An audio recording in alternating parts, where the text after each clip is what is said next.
इस लड़की ने जो कहा वो सुनकर सारे के सारे लोग हैरान हो गए। गुरुजी राधे राधे जी।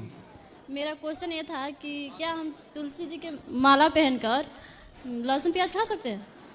तुलसी की माला तो पहनना ही चाहिए सबको। जी।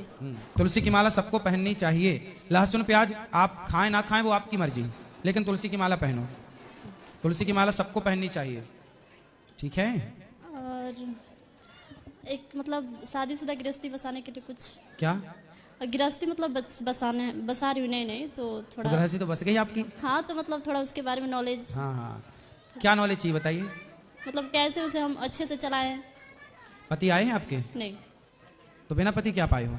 जी, मेरे सास ससुर आए हैं। अच्छा, तो पति को भी ले आते। काम है ना, तो क्या करते हैं? बस गाड़ी है अपना। और आप क्या करते हो? House wife. और क्या पढ़े हो, कहाँ तक हो? इंटर किया। ठीक है ठीक है। कब हुई शादी आपकी? इसी साल। इसी साल मतलब 2024 में? जी। अभी जनवरी फरवरी में? जी। ठीक है। तो गृहस्थी कैसे चलाएं इसके कुछ हम टिप्स बता दें आपको। जी। तो सास भी तो है बगल में। लेकिन सर बहुत अच्छी है। सास अच्छी है जी, तो आप दोनों की कुंडली मिल गई। हाँ। आप दोनों की कुंडली मिलेगी तो आपकी गृहस्थी बहुत बिंदास चलेगी। सबसे बड़ी गृहस्थी चलाने का सबसे बड़ा मंत्र है चुप। जी। क्या रहना है? चुप रहना। कभी अपनी सास को, अपने ससुर को, अपने पति को पलटकर जवाब नहीं देना है। सबसे बड़ी गृहस्थी की टिप्स यही है कि आज जितने भी विवाद होते हैं सिर्फ इसलिए कि पति ने कुछ कहा तो पत्नी ने पलट के तुरंत जवाब दिया, सास ने कुछ कहा तो बहू ने पलटकर तुरंत जवाब दिया।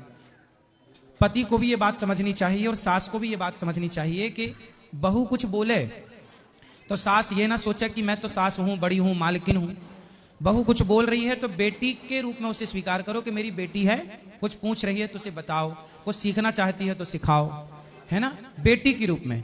और बहुओं की सबसे वही बहू बढ़िया होती है जो चुप रहे, क्योंकि सास 100 कहेगी और बहू ने 1 कह दिया तो सास का 100 कोई ना सुनेगा, पर बहू का 1 सबसे ऊपर हो जाएगा। ये रीति है, ये रिवाज है। सास की 100 बातें कोई ना, अरे तो सास है, पर बहू ने 1 बोला तो तुमने क्यों बोला। इसलिए 1 मौका मत दो किसी को, कुछ भी मत बोलो। और वैसे आपकी सास बहुत अच्छी हैं, वैसे भी कुछ नहीं बोलेंगी। सब कोई बहुत अच्छा है। मेरी भगवान करे ये बहुत अच्छे रहें सदा। जी। शुरू में सब अच्छे रहते हैं। आप भी अच्छी हो शुरू में, सास भी अच्छी है शुरू में।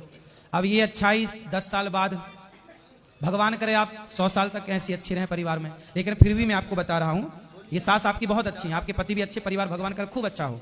लेकिन फिर भी आपके लिए क्या हमने बोला? चुप रहना। कभी सास गुस्से में, कभी पति गुस्से में, भाई देवर कोई भी, ससुराल क्या, ससुराल पक्ष में ना हमारे भारत की जो मानसिकता है वो मैं बोल रहा हूं। भारत की मानसिकता क्या है? पुरुष प्रधान देश है ये। यहां पर पुरुष थोड़ा एटीट्यूड में रहता है, उसको लगता है ये मेरी पत्नी है, उससे ये लगता है कि मैं जो चाहूं इसे बोल दूं पर ये मुझे कुछ ना बोले। ये पति इस मानसिकता के हैं भारत में। सास भी इसी मानसिकता की है कि मैं जितना चाहूं डांटूं, मारूं, कुछ भी कहूं बहू को, पर बहू मेरे से पलट के कोई जवाब ना करे। ये मानसिकता हर साल लगभग 99% सासों की है कि मेरी बहू मुझे पलट के जवाब ना दे। पति की भी मानसिकता यही है कि मेरी पत्नी मेरे को पलट के कोई जवाब ना दे। और हर जेठानी भी यही है कि मेरी देवरानी मुझे कभी, पर मैं कितना भी अत्याचार करूं, तू ही सारे बर्तन धोल, तू ही सारे कपड़े धोल, तू ही झाड़ू पोंछा कर, फिर भी तू पलट के कुछ बोलना मत।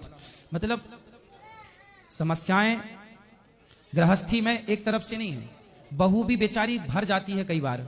कितना बर्दाश्त करेगी, कितना सहेगी? जब भर जाती है तो फिर वो बोलना स्टार्ट कर।